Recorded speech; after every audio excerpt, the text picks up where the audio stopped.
Hello friends, most welcome in my YouTube channel. और मैं सबसे पहले उन स्टूडेंट्स को बधाई देना चाहूँगा जिनका नेट हुआ है या जेआरएफ हुआ है। स्पेशली मैं सीमा को कॉन्ग्रेचुलेसन कहना चाहूँगा जिसकी ऑल इंडिया में जो है 7th रैंक आई है।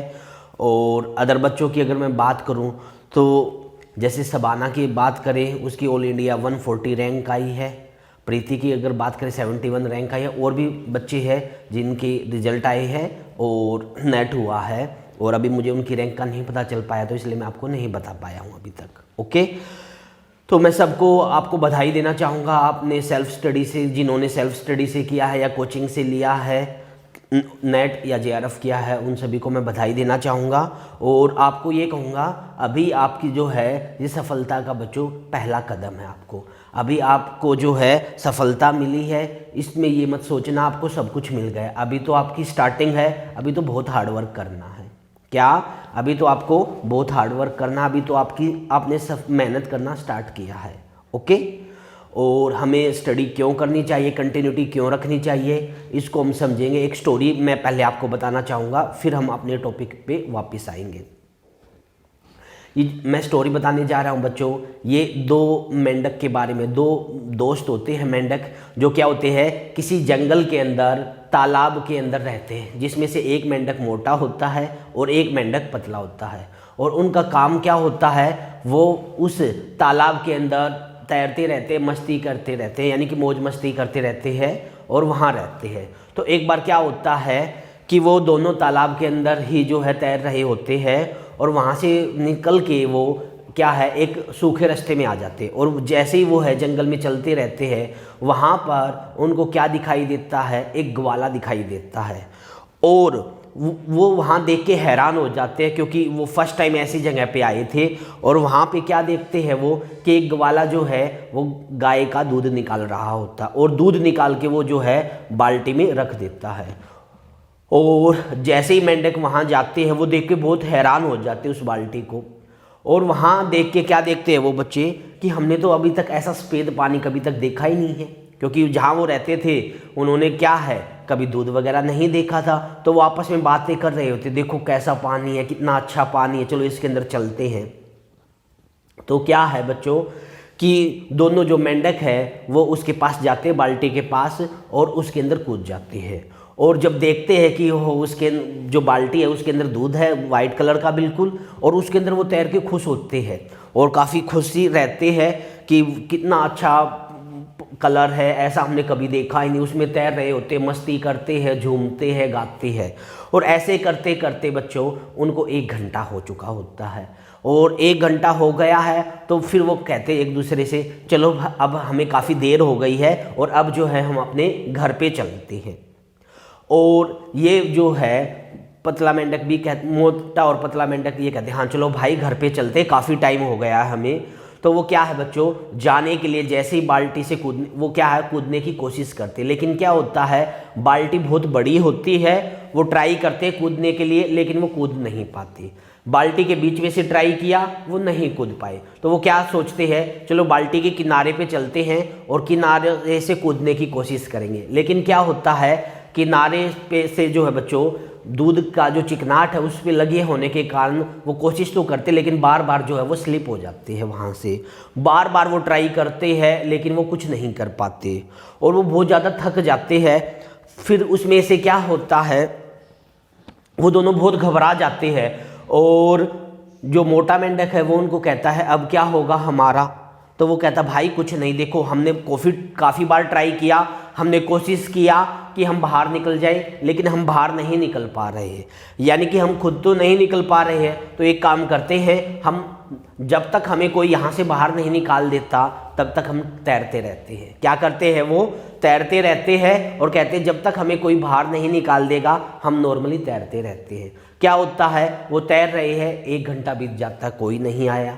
ऐसे करते करते 2 घंटे बीत गए, कोई नहीं आया। जो मोटा मेंढक है वो थक जाता है और ये कहता है कि अब जो है मेरे से और नहीं तैरा जाएगा। पतला मेंढक उसको कहता, भाई तैरना बंद मत कर, तूने अगर तैरना बंद किया तो क्या होगा, तू धीरे धीरे जो है इसके अंदर नीचे चला जाएगा, तेरी सांस रुक जाएगी और तू मर जाएगा। तो कहता है कि तू इस तैरना बंद मत कर। लेकिन क्या है, वो मेंढक ज़्यादा घबरा जाता है, थक गया था, तो वो कोशिश बंद कर देता है और वो क्या है बच्चों, नीचे जाता है और कुछ टाइम बाद वो मर जाता है। अब इसको देख के जो उसका जो मित्र है वो काफ़ी उदास होता है, रोता है कि उसका जो प्रिय मित्र है, जो उसके साथ बचपन से रहा है, वो आज उसको छोड़ के चला गया। तो काफ़ी दुखी होता है, गुस्से में होता है और वो जो है तेज तेज तैरना शुरू कर देता है। क्या है, गुस्से में तेज तेज तैरना शुरू कर देता है। और ऐसे करते करते 2 घंटे ऐसे ही व्यतीत हो गए, लेकिन कोई अभी तक नहीं आया। और जैसा कि हम जानते हैं बच्चों कि दूध को ज़्यादा चलाते रहने से उसमें से क्या निकलता है, मक्खन निकलता। सिमिलरली उन दोनों मेंढकों ने क्या किया था, एक साथ तैरते रहे थे काफ़ी देर तक, और उसके बाद जो पहला मेंढक है, जो पतला मेंढक है, वो भी तैरता रहा ज़्यादा देर तक। तो उसके पैर चलने से क्या हो गया, उसके ऊपर जो दूध है वो गाढ़ा होना स्टार्ट हो गया और वहाँ पर जो है हल्की हल्की जो परत है बच्चों, वो किसकी आ गई, मक्खन की परत आ गई। ये देख के जो है पतला मेंढक क्या करता है, उसकी सतह पर आता है और जो चिकनाट है, अब वहाँ जो सतह थी, जो दीवारें थी बाल्टी की, वो कम हो जाती है और उस क्या है जो परत आ गई थी दूध के ऊपर, जो उनके तैरने रहने से मक्खन की जो परत आई थी, उस पर खड़ा होकर वो छलांग लगाता है और बाहर देखता है। और बाहर देख के क्या है, एक बार तो हैरान होता है और फिर कूद के निकल जाता है। और फिर क्या है, अपने दोस्त को याद करता है और फिर रोता है और कहता, काश भाई तूने भी ट्राई किया होता, मेहनत किया होता, तो आज तू भी जीवित होता। तो इससे हमें क्या सीख मिलती है बच्चों, इससे हमें ये सीख मिलती है, नेवर बी गिव अप, कि हमें कभी भी हार नहीं माननी चाहिए, किसी भी सिचुएशन में हार नहीं माननी चाहिए। हार्डवर्क करते रहना चाहिए, मेहनत करते रहना चाहिए। क्या होगा, कैसे होगा नहीं पता। मैं बहुत सारे बच्चों को ऐसे जानता हूं बच्चों, मैं हमेशा कहता हूं, मुझे बहुत दुख होता है कि मुझे ये लगता है कि इन बच्चों का JRF हो जाएगा, इन बच्चों का नेट हो जाएगा, लेकिन वो गिव अप कर जाते हैं। सच्चाई मैं आपको बता रहा हूं, जब स्टूडेंट गिव अप करता है ना, ये कहता है सर मेरे से नहीं होगा, और हमें ये लगता है कि ये कर सकता है, और हम कोशिश भी करते हैं स्टूडेंट को समझाने की, लेकिन जब स्टूडेंट हार मानता, सच्चाई बता रहा हूं, दिल से हमें दुख होता है। तो वही कहूँगा बच्चों, गिव अप करना नहीं है लाइफ में। लाइफ का मोटो ये नहीं है कि आपका नेट ही है, कि हमें स्टडी क्यों करनी चाहिए, हमें अपने अधिकारों के लिए स्टडी करनी चाहिए। आपके जो अधिकार है, जो आप पाना चाहते हो, वो स्टडी के माध्यम से पा सकते हो। सिर्फ आपका टारगेट ये नहीं है कि नेट हो गया तो आपको सब कुछ मिल गया, अभी और आगे भी बढ़ना है। JRF हो गया तो आपको सब कुछ मिल गया, नहीं नहीं, ये तो नेट हो गया आपकी पहली सीढ़ी है, JRF हो गया दूसरी सीढ़ी है। आपको अभी तो और वर्क करना, मेहनत करनी है, स्टडी को कंटिन्यूटी रखना। अदरवाइज मैं ऐसे बच्चों को जानता हूं जिन्होंने तैयारी की, JRF हुआ, स्टडी बंद करी, लेवल 0 हो गया। क्या हो गया, लेवल 0 हो गया। क्यों? क्योंकि उनका मोटो ये था कि हाँ मुझे JRF चाहिए, JRF मिल गया, स्टडी बंद कर दी। तो स्टडी बंद करने से बच्चों जहां से चले थे वापस वहीं आ जाओगे। इसलिए क्या है, गिव अप नहीं करना। टारगेट एक सेट कर लो माइंड में कि हाँ ये तो नेट हो गया या JRF हो गया, तो हमारी पहली सीढ़ी है। हमारा टारगेट नेट या JRF पे सीमित नहीं है, हमें तो प्रोफेसर बनना है। आपको तो अपना जो लेवल है, वो गोल है, वो सेट करना, उसको पाना है। और उसको पाने के लिए जितनी मेहनत करोगे ना उतनी ही कम है। क्या? जितनी मेहनत करोगे उतनी ही मेहनत कम। मुझे याद है फ्रेंड्स, जब हम तैयारी करते थे ना, तो मैं रात में लाइब्रेरी में जाता था पढ़ने के लिए। मुझे ये नहीं पता होता था कि मैं लाइब्रेरी में 2 बजे तक, 3 बजे तक, 4 बजे तक, जब तक एक टॉपिक फिनिश नहीं होता था ना, वहाँ बैठा रहता था, करता रहता था। एक जुनून जो है ना आपके अंदर आना चाहिए, एक जो कहते हैं ना कि एक आपके खून में एक बवाल आना चाहिए, ये होना चाहिए कि हाँ बस हार नहीं माननी, करते रहना है। और जब आपके अंदर जो जुनून आएगा ना, वो जुनून ही आपको सफलता दिलाएगा। इसलिए क्या है, हार नहीं माननी है, गिव अप नहीं करना। ये नहीं सोचना है क्या जरूरत है या बहुत बार ट्राई कर लिया नहीं हो रहा तो अब नहीं होगा ना। अगर ऐसा सोच के चलोगे ना तो गारंटी दे रहा हूं नहीं कर पाओगे। हार्डवर्क करना, मेहनत करना है, क्योंकि क्या है आपके अंदर लेवल है। प्रॉब्लम कहां आ रही है? प्रॉब्लम आ रही है आपकी कंटिन्यूटी की, प्रॉब्लम आ रही है प्रैक्टिस की। कहां प्रॉब्लम है? कंटिन्यूटी में प्रॉब्लम है, प्रैक्टिस में प्रॉब्लम है। और इन चीजों को बच्चों मेहनत करके दूर किया जा सकता है। अगर अब गिव अप कर गए तो विश्वास दिलाता हूं आप उस हारे हुए मेंढक के समान हो जाओगे। आपका जो एम है वो दोबारा नहीं पा पाओगे, क्योंकि क्या है अभी इतने कदम चल चुके हो आप, और अब हार मान गए ना तो दोबारा नहीं कुछ कर पाओगे। ठीक है, इसलिए क्या है, हार्डवर्क करते चलो, मेहनत करते चलो, क्योंकि क्या है 8, 10, 20 नंबर से अगर कोई रहता है तो कोई क्या है, ज्यादा दूर नहीं है, प्रयास किया जाए, मेहनत की जाए तो उसको पाया जा सकता है। तो इसलिए क्या है, सबसे पहली बात ये, वो स्टूडेंट जिसका मोटो ये है सर सिर्फ मैं एक ही चीज को फोकस करके, एक प्योर या एक अप्लाइड को मैं फोकस करके नेट निकालूं क्या, तो मैं उनको हमेशा सलाह देता हूं किसी एक पर्टिकुलर के ऊपर अगर आप फोकस करके नेट निकालने की कोशिश करोगे बहुत ज्यादा टिपिकल हो जाएगा। आपको एवरी टॉपिक, जो इजी टॉपिक है उन सबको लेके चलना है, और उनको लेके चलोगे तो आपके नेट को कोई नहीं रोक सकता। ये नहीं पता इजी सब्जेक्ट, इजी क्वेश्चन कहां से पूछ लिया जाए। कई बार ऐसा होता है रियल टफ आ गया और पेपर इजी आ गए। अच्छा, पार्ट ए को हल्के में लेना नहीं है, पेपर 1 को हल्के में लेना नहीं है। बहुत सारे स्टूडेंट ऐसे हैं जो पेपर 1 की तैयारी ही नहीं करते और ये सोचते सर डायरेक्ट जाके एग्जाम में करेंगे। अगर डायरेक्ट जाके एग्जाम में करोगे ना तो वही 4 या 5 क्वेश्चन ठीक कर पाओगे, अच्छे नंबर नहीं ले पाओगे। अच्छे नंबर लेने हैं, मेहनत करनी है तो कंटिन्यूटी के साथ पेपर 1 को डेली स्टडी करना है। और पेपर 1 को डेली स्टडी आप तभी कर पाओगे जब रेगुलरिटी रखोगे, और इसीलिए अगर आप रेगुलरिटी सेल्फ से कर रहे हो तो बहुत अच्छी बात है। अगर आप रेगुलरिटी सेल्फ से नहीं कर पा रहे हो तो आप सभी के लिए हमने पेपर 1 को चलाया हुआ है। वो इसलिए चलाया हुआ है ताकि एवरी डे हम 1 आवर जो है पेपर 1 को दें। उससे क्या होगा, एक प्रेशर होगा माइंड में, आप उसको भी टाइम दोगे, और जब पेपर 1 का टेस्ट लिया जाएगा एक टॉपिक फिनिश होने के बाद कंटिन्यूटी बनेगी, मेहनत करने का दिल करेगा। ओके, तो इसलिए क्या है बच्चों, हार नहीं माननी है लाइफ में, और एक जो एम है हमारा कि हमें क्यों स्टडी करना है, हमें अपने अधिकारियों के लिए स्टडी करना है, हमारा जो एम है, हमारा जो गोल है उसको पाने के लिए स्टडी करना है, अपनी फैमिली मेंबर को उनका जो सपने देखे हैं उनके पूरे करने के लिए हमें स्टडी करना। और ये सारी चीजें आप तभी पूरी कर पाओगे जब आप स्टडी करोगे। इसलिए क्या है, हार्डवर्क करते रहिए, मेहनत करते रहिए, हार मत मानिए। ये मत सोचिए सर मैं तो थक चुका हूं, अगर थक गए, हार मान ली तो 0 पे आ जाओगे। कहते हैं ना कि चलते रहिए, यही जीवन का रूल है। जैसे समय नहीं एक जगह पे नहीं रुकता, सिमिलरली हमारी जो लाइफ है वो भी नहीं रुकेगी। आज बुरा समय कल अच्छा समय भी आएगा, लेकिन मेहनत करते रहिए, हार्डवर्क करते रहिए। और वो स्टूडेंट जो ये सोच रहे हैं कि सर हमें तो तैयारी करनी चाहिए, हमसे बड़े बड़े हैं उनका नहीं हुआ तो हमारा कैसे हो जाएगा। कई स्टूडेंट क्या होते हैं, वैसे ही डर जाते हैं। कई ये सोचते हैं कि सर कि हमसे बड़े बड़े ऐसे हैं उनका ही नेट नहीं हुआ तो हम तो उनसे बहुत कमज़ोर है, या हम तो उन्हीं से पढ़े हुए हैं, जब उनका हमारे गुरुजियों का नहीं हुआ जिनसे हम पढ़े हुए हैं तो हमारा कैसे होगा। मैं कहूँगा बच्चों सबका माइंड लेवल अलग होता है, पता नहीं कौन सी बात किसकी कही हो बात कब हमारे माइंड में सेट हो जाए, हम कर जाए। बहुत सारे ऐसे एग्जाम्पल मैं जानता हूँ जहाँ पर कि जो सीनियर है उसका नेट नहीं हुआ, जूनियर का हो गया, सीनियर का जो है गवर्नमेंट में सिलेक्शन नहीं हुआ, उसके जूनियर का हो गया। बहुत ऐसे एग्जाम्पल मैं जानता हूं। तो यहाँ पे नॉलेज के लिए ये कोई मैटर नहीं करता कौन सीनियर है कौन जूनियर है। क्या सीनियर और जूनियर प्रैक्टिस पे होता है, जो जितनी ज्यादा प्रैक्टिस करेगा, जो जितनी ज्यादा मेहनत करेगा वही सफल हो जाएगा। ठीक है, कई बार ऐसा होता है कि कप्तान जो है वो 0 पे आउट हो जाए और जो बॉलर है वो 50 रन मार जाए।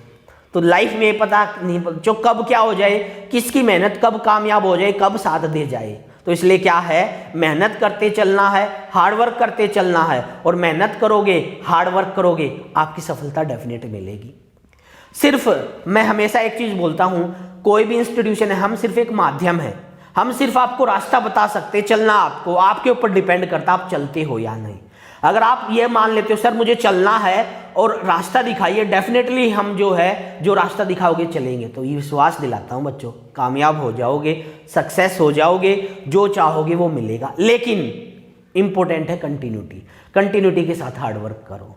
इसलिए क्या है, अगर आपका एम यही है कि मुझे प्रोफेसर बनना है तो माइंड से एक ख्याल को निकाल दीजिए, हमारा होगा या नहीं, डेफिनेटली होगा।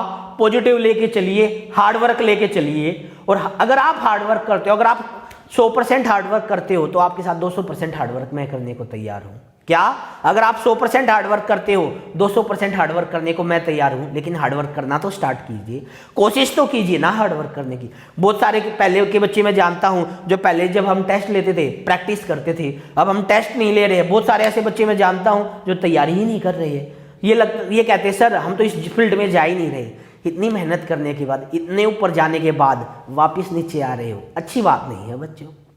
इतनी मेहनत की, इतना हार्डवर्क किया किस लिए, कि फेल होने के लिए? क्या बच्चों को भविष्य में क्या सलाह दोगे, क्या समझाओगे कि हमने ट्राई किया लेकिन हम डर गए, वापस नीचे आ गए? फिर आप बच्चों को क्या सक्सेस करोगे? तो इसलिए क्या है, आपके माइंड में जो डर है, जो भय है, उसको निकाल दीजिए और मेहनत से फिर से 0 लेवल से स्टार्ट कर दीजिए। फिर से जो है अपने आप को प्रूफ करके दिखाइए। देखो, हमेशा हमें मेहनत करनी होती है, खाना डायरेक्ट हमारे मुंह में नहीं जाता बच्चों, उसके लिए भी हमें मेहनत करनी होती है। तो क्या है, मेहनत करो, हार्डवर्क करो और ये विश्वास कीजिए कि बहुत दुख होता है मुझे जब कोई स्टूडेंट ये कहता है कि सर मैं गिव अप कर चुका हूं, मैं नहीं कर सकता। अच्छा, कई स्टूडेंट तो ऐसे हैं जिन्होंने सेल्फ से तैयारी किया, नहीं हो पा रहा है, नहीं हुआ, गाइडलाइन ले लीजिए। आपको ये लगता है सर मैं कोचिंग नहीं ले सकता, कोचिंग मत लीजिए, लेकिन किसी से गाइडलाइन लेके आप इंपॉर्टेंट बुक के नाम तो पूछ लीजिए। या आपको ये लगता है भाई कोचिंग नहीं ले सकते, आप स्टडी मटेरियल तो ले सकते हो, क्योंकि आपको ये पता चल जाएगा किस पे कितना टाइम देना है, कौन सी चीज को ज्यादा पढ़ना, किसको कम पढ़ना। मेहनत तो कीजिए ना, मेहनत नहीं करोगे और आप चाहते हो सफलता मिल जाए, ऐसे सफलता नहीं मिलती बच्चों। इसलिए क्या है, एक ही एम सेट कर लीजिए, आने वाला जो एग्जाम होगा उसको क्वालिफाई करना है। अगर आपका टारगेट यही है कि सर आने वाला जो अपकमिंग एग्जाम है, अच्छा अपकमिंग एग्जाम की अगर बात करें तो कब होगा, तो वही चीज कहेंगे बच्चों, या तो फरवरी के एंड में होगा या फिर मार्च तक जाएगा, जनवरी में या दिसंबर में तो एग्जाम होगा नहीं। ठीक है, तो अभी भी आपके पास चांस है, अगर आप तैयारी करते हो, हार्डवर्क करते हो, तो अभी भी जो है आप तैयारी करके नेट या जेआरएफ निकाल सकते हो। लेकिन होगा तभी जब आप हार्डवर्क करोगे, कंटिन्यूटी रखोगे। अदरवाइज ये होगा, काश मैं उस टाइम तैयारी कर लेता, काश ये कर लेता। ओके, और काश बच्चों भविष्य में फिर यही रहेगा कि हाँ, अफसोस रहेगा। इसलिए मैं आपको कहूंगा बच्चों, हार मत मानिए, मेहनत करते रहिए, कंटिन्यूटी बना के रखिए। नेट हो गया है, बहुत अच्छी बात है, जेआरएफ के लिए तैयारी कीजिए। जेआरएफ हो गया, बहुत अच्छी बात है, आप प्रोफेसर बनना उसकी तैयारी कीजिए, लेकिन कंटिन्यूटी रखना है। ये मत सोचिए आपका नेट हो गया या जेआरएफ हो गया आपको सब कुछ मिल गया। अभी तो ये आपने अभी तो 1 या 2 सीढ़ी मिली है आपको सफलता की। अभी तो हमारा एम ये है बच्चों, अभी तो आप यहाँ हो, यहाँ पे जाने के लिए हमें मेहनत की ज़रूरत है। कोई शॉर्टकट नहीं है कि छलांग लगा और वहाँ पहुँच गए। हार्डवर्क करते रहिए, और मैं हमेशा बच्चों को यही कहता हूँ कि कंटिन्यूटी मोस्ट इम्पोर्टेंट है। और आप सभी का मोस्ट वेलकम है। और अब नेक्स्ट वीक से हम जो है बच्चों टेस्ट सीरीज चलाने वाले हैं, ताकि वो स्टूडेंट जिनके 10 नंबर 5 नंबर से रह गए हैं उनके लिए हम वर्क करें। या पेपर 1 तो ऑलरेडी हमने चलाया हुआ है, ताकि पेपर 1 में आपके नंबर आए, आपके मार्क्स बढ़े। ठीक है, लेकिन आप करोगे तभी तो होगा ना। एक दिन में सफलता नहीं मिल सकती, सफलता के लिए हार्डवर्क करना होगा, मेहनत करनी होगी। इसलिए क्या है, मेहनत करते चलिए। जोन सा टॉपिक आपको लगता है आपका वो वीक है, उस पर जरूर वर्क कीजिए। आपको लगता है सर मेरा रियल वीक है, रियल पे ध्यान दीजिए। आपको लगता है लीनियर वीक है, लीनियर पे ध्यान दीजिए। और इसलिए जो है अब की बार हमने सेपरेट टॉपिक का भी ऑनलाइन कोर्स चलाया। पहले तो हम रिकॉर्डेड देते, साथ के साथ अब ऑनलाइन भी दिया है कोर्स हमने, कि जिस स्टूडेंट को ये लगता है सर मेरा ओडी वीक है, तो आप ओडी की लाइव क्लासेस ले सकते हो। जो आपके डाउट है वहाँ आप डिस्कस कर सकते हो। या आपका पीडी वीक है, या आपको लगता है रियल वीक है, या आपको लगता है लीनियर वीक है, लेकिन हार्डवर्क तो कीजिए ना। हार्डवर्क नहीं करोगे तो सफलता कैसे मिलेगी? सफलता तभी मिलेगी जब हार्डवर्क करोगे। और आई होप आप सभी मिलके हार्डवर्क करने वाले हो, और आने वाले अपकमिंग एग्जाम के अंदर आप सफल मुझे होके दिखाओगे। ओके, और जिन बच्चों का अच्छे नंबरों से नेट या जेआरएफ हो गया है, उन सभी को मैं फिर से बहुत सारी बधाई देना चाहता हूं, और आप सभी के अच्छे भविष्य की कामना करता हूं। और जिनका कुछ नंबरों से रह गया है उनको सलाह दूंगा, हार्डवर्क करते रहिए, मेहनत करते रहिए, सफलता मिलेगी। हमारा काम है मेहनत करते रहना। इसलिए क्या बच्चों, हार्डवर्क करते रहिए, आप सबके साथ हूँ मैं, और हम डेफिनेटली हम जो है सक्सेस होंगे। थैंक यू फ्रेंड्स, मिलते हैं हम सभी नेक्स्ट में।